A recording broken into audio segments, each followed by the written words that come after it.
नमस्ते दोस्तों, क्या आप जानते हैं इस साल खेतवाड़ी के एक मंडल ने गणपति को साड़ी पहनाकर नारी रूप में उनका आगमन किया था।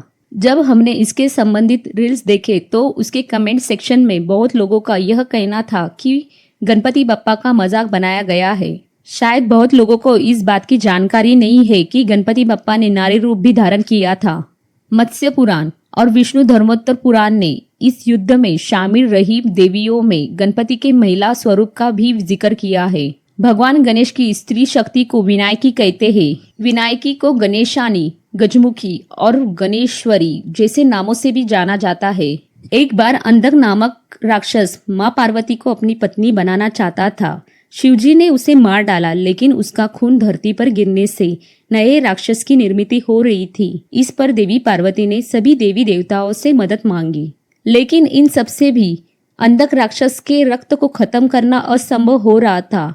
आखिर इस युद्ध में गणेश जी ने भी विनायकी का रूप धारण किया और अंधक राक्षस का खून पीकर उसका अंत कर दिया। विनायकी को शक्ति गणेश का स्वरूप भी माना जाता है। विनायकी देवी को शक्ति गणेश का स्त्री रूप माना जाता है। विनायकी देवी की पूजा भारत के कई राज्यों में की जाती है।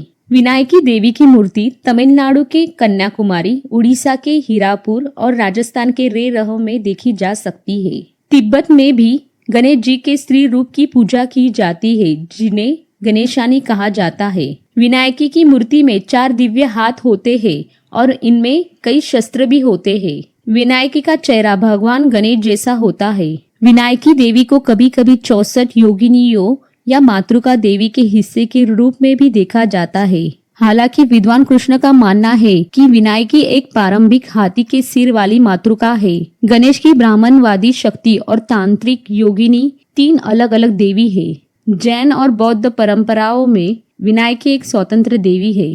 आजकल बहुत जगहों पे औरत पर जो अत्याचार हो रहे हैं और रेप केसेस बढ़ रहे हैं, इसके लिए इस घोर कलयुग में उस राक्षस को मारने के लिए विनायकी देवी का रूप धारण करना जरूरी है। ऐसे अधिक जानकारी के लिए हमारे चैनल से जुड़े रहे और सब्सक्राइब कीजिए। धन्यवाद।